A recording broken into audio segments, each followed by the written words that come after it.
this session is supposed to be talking about the new applications of craft paper. I really don't know whether what I'm going to present is a new application of craft paper, because it's already being used. Only thing, it's a concept which is something different from existing concepts. So this is what we call as fiber drums are already being manufactured. Okay, this is a regular fiber drums that are being manufactured and used in the chemical industry. What it has is a craft body, craft paper based body. It has got a metal rims on top and bottom, and it has got a plywood or an MDF cover both at top and bottom. So it's a composite material consisting of 3 different materials. And so disposal is a big problem in export market. So therefore the concept of making this similar drums used in chemical industry, which is 100% craft based. So that's what my presentation is of. Got a paper, wood, metal, etc. Metal parts need to be cut off before disposing, which is a cost to the users, not environmental friendly, and not RISI standard compliant. So this is the current packaging. There is no hand holes cut out for easy handling.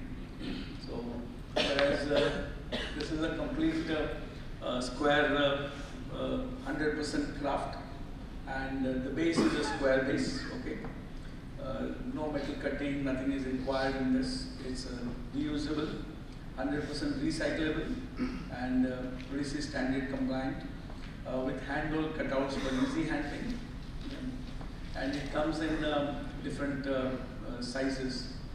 The only aspect is that when you are exporting hazardous material and chemicals, there's an UN specifications on how this has to be handled. And one of the requirement is it has to go on a CP3 pallet, which is a size 1140 by 1140. That's the compulsory aspect, because internationally they need to be racked in such a way that you cannot change the pallet size. So it has got fixed 10 pallets in a 20-foot container and 20 pallets in a 40-foot container, and these drums have to be kept on those pallets only. That's the requirement. And therefore this product has a fixed base size. It's a 370 by 370, so that you have 3 by 3 configuration on a CP3 pallet. Now whether it's a round drum or it's a square drum, they have to be placed only on CP3 pallet, 1140 by 1140 size. That is the requirement. So as a result of it having a squarish shape, the loadability in a container is very, very high. So it's certified for hazardous goods. It can be stacked up to 3 meters height, and you can just crush it and send it to the paper mills for recycling without any issues. Yeah. And collapsible for easy recycling, easily disposable, and made from, this is a very specific, it is made from 300 GSM test liner or liner craft, depending upon the strength properties that we require. The reason it is made from 300 GSM, again there's a UN standards. The UN standards is that wall thickness has to be 3.2 mm. You cannot have a drum with less than 3.2 mm wall thickness or a more than 3.4 mm wall thickness. That is the specifications laid down by IMDGA, that is Dangerous Goods Act. And therefore if I am using a 300 GSM paper with 7 layers, the required thickness is achieved in this. So it's a convolute wound, 7 layers consisting of 300 GSM paper. Yeah. Made on a specially designed convolute binder, fully automatic line, only 3 persons required to run the plant. Can made up to 7 to 9 layers of craft liner. Meets all IMDGA standards. Food grade adhesive is used.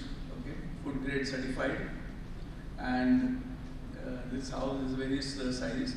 Compression strength we can get up to 1000 kgs or maybe even more, but what we have done till now is up to 1000 kgs compression strength.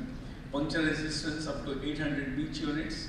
COP value less than 155, which is a requirement of IMDGA, and stackability is up to 3 meters. But it has an interesting feature is that, again, UN standards, the drop test which has to be conducted on this has to be from a minimum height of 3 meters. Normally in corrugated boxes, in terms of cost, this particular product is very expensive as compared to a corrugated box. Then why corrugated box is not used in hazardous material, in spite of cost being sometimes even 1/10 of the cost of this particular drum, is only this, that if you are packing hazardous goods classified by IMDGA, it has to withstand a drop test of minimum 3 meters height. And when you drop from that particular height, a corrugated box with product inside that, it can't withstand. The product will spill out. And since it is a hazardous material, if it spills out, it will cause a lot of human issues. So that is the most important requirement for this, that it has to withstand a minimum drop height of 3 meters, fully loaded. Yeah. Moisture is 7 to 9%. Yeah. And base size is 370 by 370, suitable for CP3 pallet.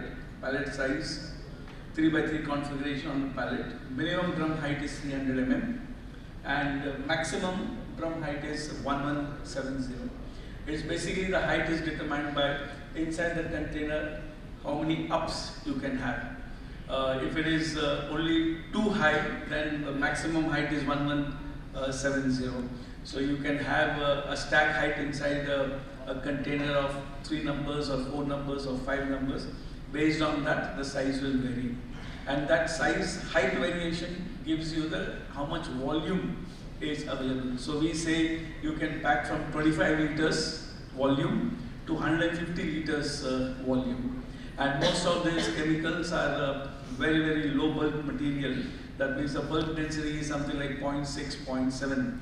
So therefore we always talk in terms of volume rather than in terms of weight in these products. Required volume for packing adjusted by height. Yeah. And volume ranges from 25 to 150. Used for powder, paste packing using polyliners. Used for liquid packaging using specially designed liners with closures. Okay. 100% pallet utilization. Like if you take this pallet over here, you can see that if it's a round drum, we have only 5 drums, 2 on this side, 2 on this side, and 1 in the center. Whereas this has got 3 by 3, that is 9 and 9, 18 drums on one pallet. So practically 50% more volume goes. This has become popular during Corona time because freight charges at one time from India to America went up to as much as $16,000, $17,000, coming from other parts of the country like $8,000, $9,000. So that's when this became very, very popular with a lot of exporters of chemical products. 100% container utilization. If it is a round drum, this is the issue, and if it is a square drum, this is how we get it. A lot of savings are there in this. I'm not going much into that. Say, for example, if you want to pack a net 50 kgs per drum, okay, and bulk density of 0.35, round drum's size is 18 inches diameter, height is 32 inches, and whereas square drum is 970 mm height. So if you take a round drum, this is how in a pallet it will go, right? Number of drums on pallet in one layer is 5, pallet size, number of pallets per 20 feet container, total number of drums in the container, 100 drums, weight of the material, 5 tons. Right? In case of square, this is how it will be packed. So there will be 9 of them. When the total material packed is 9,000 kgs or 9 tons of material. So there's a lot of savings in this. So this is how it's packed, and it goes in neatly labeled. This is how actually it goes in the container. Okay. In containerization, it's a round drum. If you take a top view, and for a square drum, this is how the top view is.